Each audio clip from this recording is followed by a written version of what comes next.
6 months out from Australia Day 2024. Already 4 South Australian councils have said they will not be celebrating our National Day. The latest council to make that stance is Adelaide Hills Council. They've said they will host no events on January 26.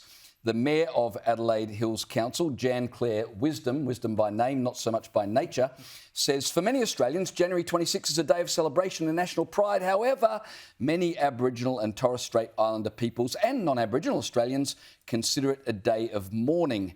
She said this is a barrier to people participating in citizenship and award ceremonies, which are by nature supposed to be inclusive community events. So there you go. She's not an activist in the local council. She just wants to be inclusive.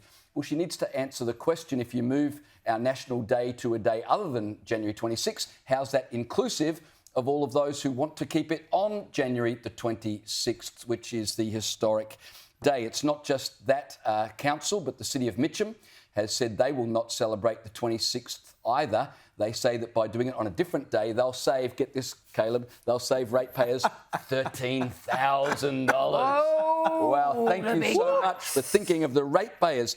Now, all of this goes back to Scott Morrison in 2020 changed the citizenship code that mandated citizenship ceremonies could only be done on January 26. This was to stop councils going rogue and deciding they would not honour the National Day. Anthony Albanese, when he took office, in one of his first moves, got rid of that clause and made it possible for councils to do what they're now doing. And it gives Elbo plausible deniability. He undermines the National Day by giving councils free rein, but then says, oh, it's not my decision, they're doing it themselves. And of course, they're going to take the opportunity to virtue signal. Everyone is so tired of this debate.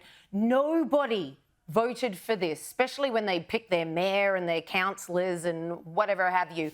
Everybody is not interested in this from a local council. Are you telling me that you don't vote on the basis of Australia Day when you elect your councillors? Liz, you I will now. If they support it, I'll be like, you've got my vote, buddy. Where do I sign? We should note as well that when the advertiser went to all of the Adelaide councils and asked them, will you or will you not change your celebrations on Australia Day, only 4 or 5 came back and said, we will not move it. Yep. What does that tell you? That's only 4 out of 21. That's a lot of other councils leaving the door wide open. Yeah. To Victoria Parliament now, where the First Peoples Assembly had their first day today. If you haven't heard of this, this is 32 Aboriginals chosen from across the state of Victoria.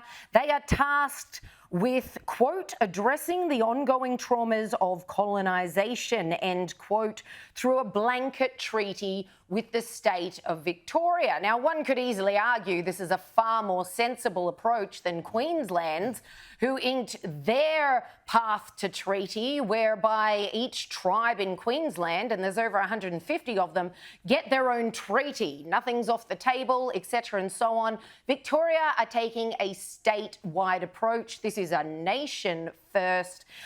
Tracy Evans, who is one of the 32 members of the First Peoples Assembly, had this to say. She said, the work ahead of us is bigger than all of us. It's about the people out there, our people, that are counting on us to do the right thing. They've gone without, lost so much already, and it's time to push forward to the negotiation table. In other words, this is all about reparations, baby. This is all about show me the money, honey. We've always said this from the very beginning. And again, we don't know what is going to come out of these negotiations. This table must be really bloody strong because everything is on the table in Victoria as well, that they could literally suggest anything, land back, reparations, who knows. And just before we go to the break, we've got to show you one of the worst examples of the vitriol coming out of the Yes campaign for the Voice to Parliament. And we know there is plenty of it. We saw Paul Bongiorno having a go at Warren Mundine earlier in the week for saying that he had considered suicide because of the way he had been treated by Yes campaigners. Well, how's this? Anti-Semitism has now crept into the campaign. Justice Aunties, which is a not-for-profit set up by a woman by the name of Elder Aunt Tracy Hanshaw, has tweeted, Leave your effing religious views out of a referendum to make a constitutional change. She is tweeting this to the Australian Jewish Association, which has advocated for a no vote. If you don't like the laws in this country, then go back to Jerusalem and continue your attacks on Palestinians, because we won't tolerate them on First Nations Australians. Once again,